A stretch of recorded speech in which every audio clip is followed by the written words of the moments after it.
Halo Sobat Kreatif, balik lagi di channel Agus Janar ya. Masih bersama saya Made Oplas, manusia dengan operasi plastik. Kita di acara podcastan episode kelima ya.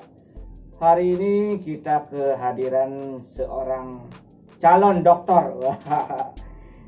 Ngurah Ardiawan ya. Selamat datang di House of Creativity. Ini Ngurah Ardiawan ini adalah sahabat saya SMA, tempat duduk satu meja ya. Ini sahabat banget. Kadang orang-orang manggil kita itu Upin dan Ipin ya, karena tinggi badannya 11-12, kemudian sama-sama selam-selam manis. Ya, gimana nih kabar nih Pak? Oke, kabar saya baik Pak Janar. Sahabat saya yang sejak lama dari SMA sampai sekarang kita menjadi sahabat. Gerada gerudo bara di Pramuka, dimanapun selalu ketemu dia, kita menjadi sahabat. Ya, ini ngomong-ngomong nih, Ngurah ini baru nikah nih, gimana perasaannya? Rasanya, oke, rasanya seperti permen nano. Rasanya bermacam-macam ya. Masih ya.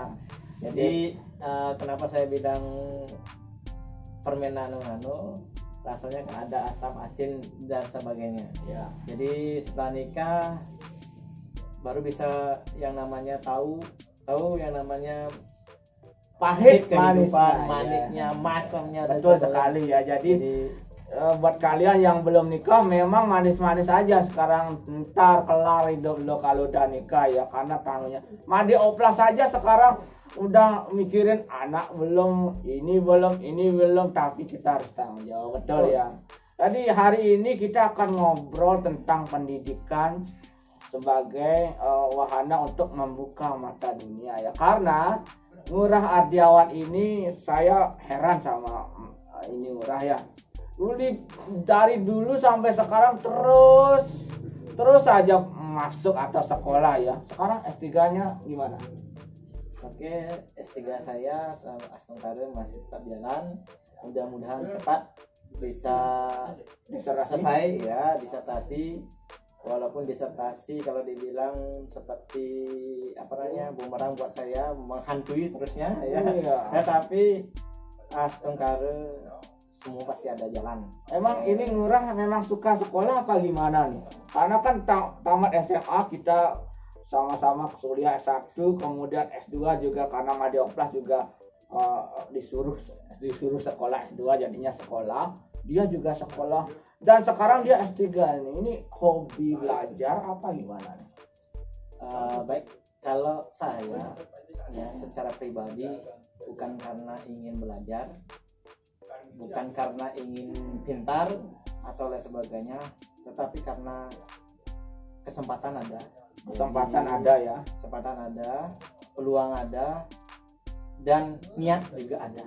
Iya betul ya. Jadi kalau sekolah itu memang harus itu ya, kesempatan, mumpung bisa sekolah harus ambil itu, kemudian niat dan semangat harus ada juga. Mumpung masih muda juga ya. Masih muda ya. Kalau kita sudah berumur 50, sulit ya. Kalau udah nikah apalagi ya. Banyak yang harus dilakukan. Ya, banyak harus yang dipikirkan. Selama ini saya kuliah ya, dari S1, S2, S3. Ya, sahabat saya tahu bagaimana saya di kampus ya. Datang pergi pagi dari rumah masuk kampus, kadang malam baru ya, tahu rumah ya. Jadi dulu saya aktivis di Sena, di kampus, di kampus dan sebagainya, bahkan di Pramuka di kampus. Jadi kampus saya anggap rumah kedua ya. Gitu.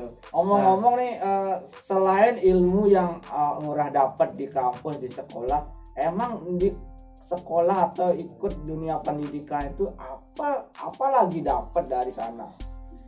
Oke, sebenarnya apa yang saya dapat selama saya menempuh pendidikan sampai saat ini, S3, S1, S2 dan S3, terutama apa yang saya cari, apa yang saya tekuni terutama di jurusannya. Saya jurusan PGSD waktu S1 ya. S2 pendidikan dasar di sana mendalami lagi tentang ke-SD-an, dan sekarang juga prodi yang sama. Jadi kalau di istilah di akademi ada di pendidikan itu namanya linier ya. Linier ya. Pendidikan dasar saya cari, saya lebih mendalami bagaimana pendidikan dasar itu sendiri ya. Jadi apa yang saya cari ya, kalau mencari ilmu bisa search di Google ya. Bisa search di Google, tapi yang saya cari adalah bagaimana cara dari tidak bisa menjadi tidak bisa, itu yang paling susah ya. Apalagi ya di SD.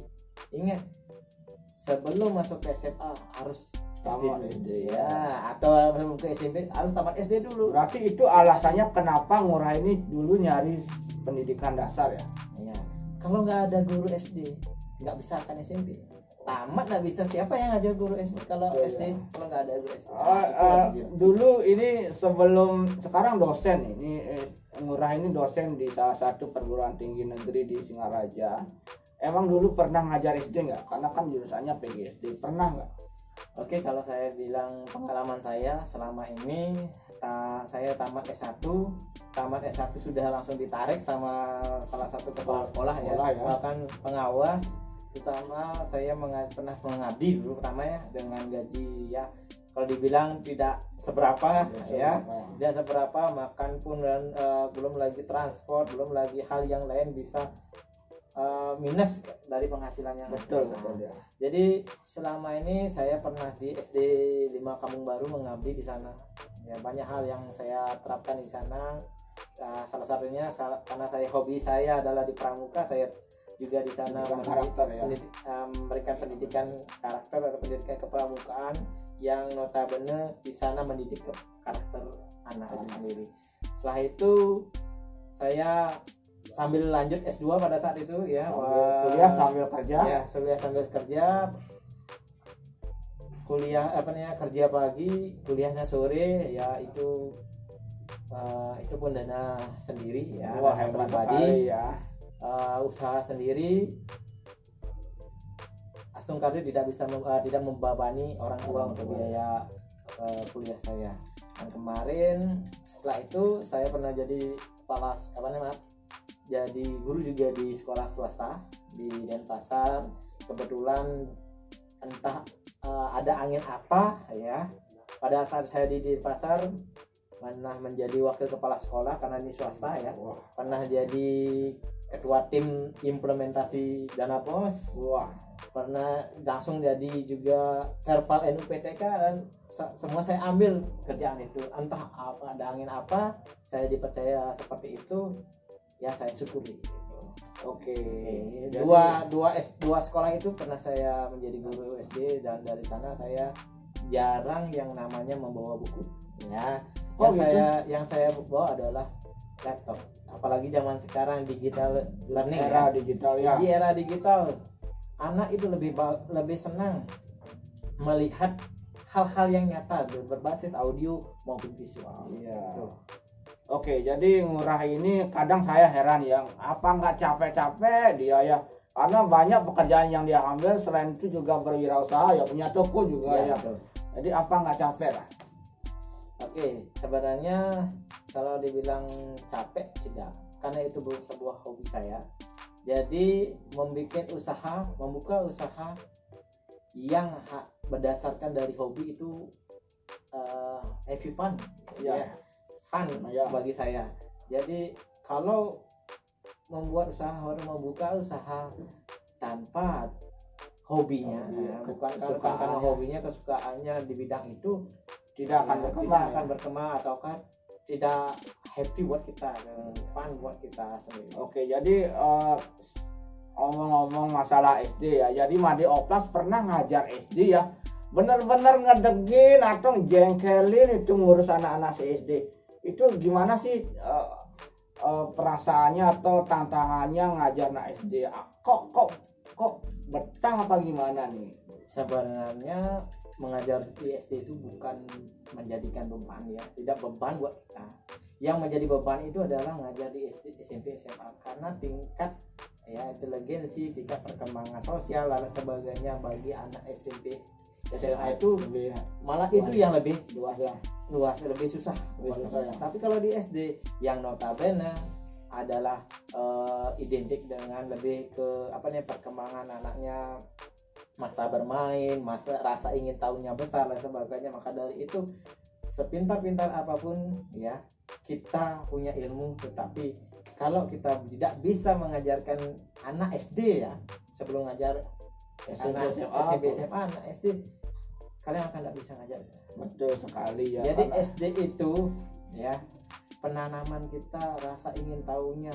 Contoh ya, mereka tidak tahu yang namanya konsep 1+1, apalagi konsep setengah atau 1/2. Kalau tanpa kita yang memvisualisasi dalam bentuk nyata kontekstual, analogikan bukan bersifat asa, semua bersifat konkret ya, itu nggak akan susah. Iya betul sekali ya kan, makanya namanya sekolah dasar itu dasar ya harusnya. Seperti yang saya punya prinsip ya, selama saya jadi dosen terutama ngajar di PGSD, saya selalu memberikan semangat, motivasi kepada mahasiswa PGSD, jangan kuliah ini menjadikan beban. Ada mata kuliah 5 mata pelajaran kalau di PGSD. Kalau mahasiswa ada matematika, IPA, IPS, PKN dan bahasa Indonesia. 5 itu harus dikuasai oleh mahasiswa PGSD. Sekali ya, harus semua harus bisa ya. Dosen pun seperti itu. Sekarang saya ngajar bahasa Indonesia. Tahun kemarin saya ngajar PKN SD. Tahun kemarin saya juga ngajar IPA. Jadi berbagai ilmu saya harus kuasai. Ya, bahkan saya pernah ngajar seni di SD. Apa yang saya ajarkan? Ya seni keterampilan yang ada di SD. Sebatas mana SD itu tahu tentang seni dan keterampilan yang ada sesuai dengan tingkat perkembangan anak itu sendiri. Bahkan motivasi saya kepada anak SD, bagi mahasiswa jangan itu menjadi beban, karena matematika 5 mata pelajaran itu kalian sudah dapatkan di SD, SMP, SMA, bahkan di SD. Bukan di perguruan tinggi bukan hanya mendalami lagi itu, tidak, tetapi bagaimana ya materi-materi itu bisa ditransfer atau bisa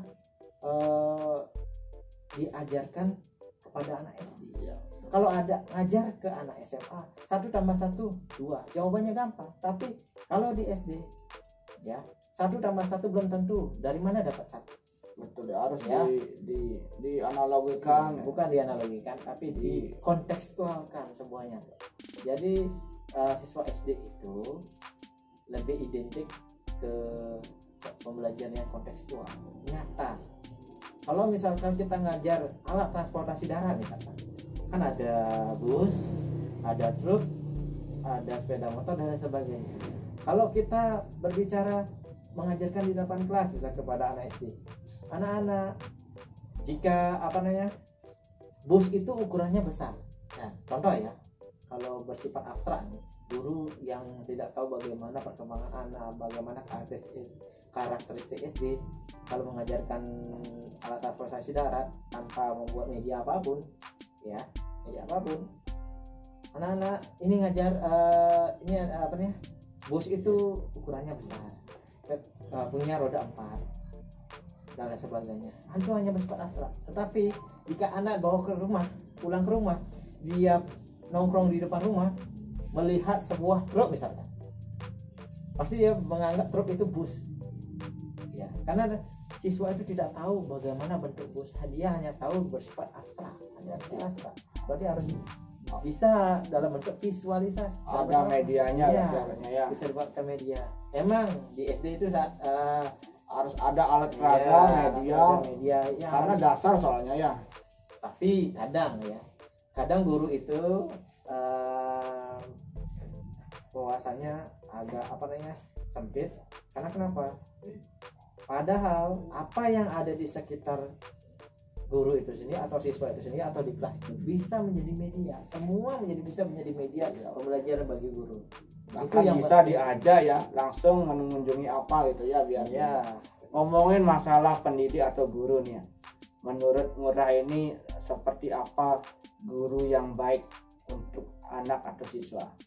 Oke, menjadi guru yang baik tidaklah gampang, tetapi menyenangkan ya. Harus menyenangkan berarti ya? Iya, menyenangkan. Karena kenapa? Selain guru itu 4 kompetensi guru yang harus dikuasai guru. Yang pedagogi, profesionalisme, sosial, kepribadian. Tapi juga dikuasai apalagi di era digital ini ya. Teknologi juga harus dikuasai. Karena anak-anak sudah pegang handphone, laptop gitu ya. Iya betul. Masa gurunya nggak bisa ya. Jadi buat teman-teman guru juga yang masih ya yang meskipun guru-guru era kolonial ya yang lawas-lawas tetap juga harus belajar karena anak-anak sekarang sudah melek teknologi ya. Ada istilah juga learning to do, learning to know ya. Jadi belajar sambil bermain, belajar sambil melakukan, belajar sambil mencari pengalaman. Itu yang lebih dicari ya. Apalagi sekarang zaman ada zaman new normal namanya ya. New normal semua berbasis teknologi ya. Nggak usah ke rumah, nggak usah ke sekolah, semua berbasis ini. Bisakah tatap muka? Bisa ya, sudah ada teknologi. Oke lah, di masa COVID ini bagaimana pandangan Ngurah tentang pembelajaran jaring berbasis online ya? Efektif apa enggak nih? Oke. Mengenai pembelajaran di masa pandemi COVID-19 ini, jadi bagaimana optimalisasi pembelajaran daring atau e-learning ini tergantung ada pro dan kontranya sebenarnya. Kalau menurut Ngurah ini gimana nih? Menurut saya sangat bagus ya, sangat bagus. Pertama itu sangat efisien bagi terkadang bagi yang siswa atau orang tua yang jaraknya jauh tidak bisa mengantar ke sekolah, datang ke sekolah itu pun diantar pakai motor dan sebagainya, pakai biaya dan sebagainya. Jadi dengan ini memang ruginya ada di paket data. Untuk yang tidak punya kasihan berarti ya. Tetapi begini yang pembelajarannya bagus ya. Memang kita dirumahkan, belajar di rumah, banyak aplikasi pembelajaran yang bisa dimanfaatkan oleh anak-anak, guru maupun dosen ya. Tetapi tidak menutup kemungkinan mahasiswa keluhannya adalah di paket. Pakai data, internet, gangguan. Kira-kira sekolah-sekolah sekarang kan ini pandemi ini datang tiba-tiba ya, tanpa kita tahu, kita juga belum mempersiapkan. Kira-kira kita sudah siap nggak menggunakan pembelajaran dalam jaringan atau online ini?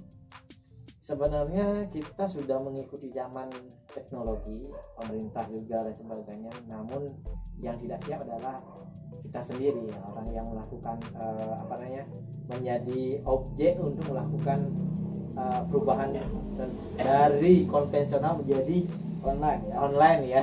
Jadi online itu yang tidak siap. Karena kenapa? Tidak semua SDM kita tahu tentang teknologi. Itu mungkin karena keterbatasan ya, kemampuan orang tua dan sebagainya. Kita tidak tahu kemampuan orang tuanya bisa atau enggak, dan tergantung juga daerahnya mereka. Daerah pegunungan itu, daerah pedalaman ya, yang koneksinya ngadat ya. Ini rumah Made Oplas sebenarnya agak-agak ngedegin ini sinyalnya ya. Jadi kadang nggak semangat jadinya karena sinyal ya. Jadi ke depan perlu dipersiapkan lebih baik lagi. Sebenarnya pemerintah itu siap mendukung, tetapi yang tidak siap adalah siapa yang melakukannya ya. Untuk apa, untuk siapa, dan bagaimana implementasinya di lapangan ya. Itu yang paling susah karena pemerintah mencanakan belum tentu bisa realisasi paling bawah di A. Karena kenapa? Pemerintah tidak tahu bagaimana kondisi di lapangan, kebutuhan di lapangan, implementasi di lapangan. Itu yang paling berat bagi pemerintah. Maka dari itu sekarang ilmu itu didapat sekarang dari pengalaman ya, dari digital juga bisa dapat ilmu. Kuliah dengan kuliah online, kadang saya yakin dengan kuliah online ataukah belajar online ini menyebabkan siswa bosan. Iya, bukan siswa saja, guru pun bosan Iya pasti itu. Nah maka dari itu ya seling-selingkanlah berbagai aplikasi yang kita gunakan. Kapan kita online dengan tatap muka, kapan kita online dengan chat, disesuaikan dengan kebutuhan kita. Apalagi terutama di paket. Apalagi sekarang belum tentu kapan selesai COVID-nya ya. Oke Rah, jadi terima kasih hari ini sudah berkunjung ke House of Creativity, berbagi pengalaman pendidikan dan di sekolah. Dan pertanyaan terakhir nih, apa pesan Ngurah buat adik-adik sekolah di rumah dalam masa COVID ini untuk menempa ilmu pendidikan? Oke, menempuh pendidikan itu bukan tujuan akhir buat kalian ya. Buat teman-teman dan pemirsa semuanya, menempuh pendidikan itu bukan tujuan akhir kalian, tetapi tujuan akhir kalian adalah bagaimana ya kalian bisa hidup di masa apapun, dimanapun, dengan siapapun. Itu yang paling penting kan. Dan mengimplementasikan apa yang dia punya. Karena kenapa? Ya pesan saya adalah dimanapun kalian kuliah, jurusan apapun yang kalian kuliah, semoga apapun kampus yang kalian tempat kalian didik ya, adanya menuntut ilmu, bukan lembaga itu atau bukan prodi itu yang membuat kalian sukses, tetapi yang membuat kalian sukses adalah pada diri sendiri. Ya. Kuliah mewah, kuliah di tempat yang mewah atau ternama dan sebagainya, kalau kita tidak bisa membawa diri, sama saja tidak akan bisa kita sukses. Sukses itu adalah kuncinya adalah ada pada diri sendiri.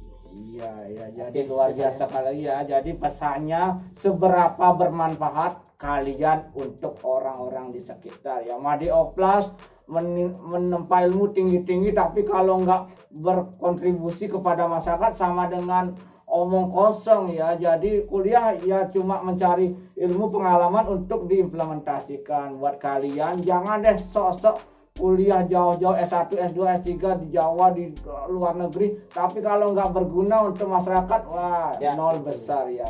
Oke, sahabat kreatif, demikian podcastan hari ini. Semoga bermanfaat ilmu pendidikannya dari teman saya Ngurah Ardiawan. Terima kasih Rah sudah berbagi. Dan jangan lupa like, comment, share, and subscribe channel Abah Janat untuk perkembangan lebih maju lagi. Channel ini bermanfaat untuk kalian semua ya. Sampai jumpa di podcastan selanjutnya. Dadah.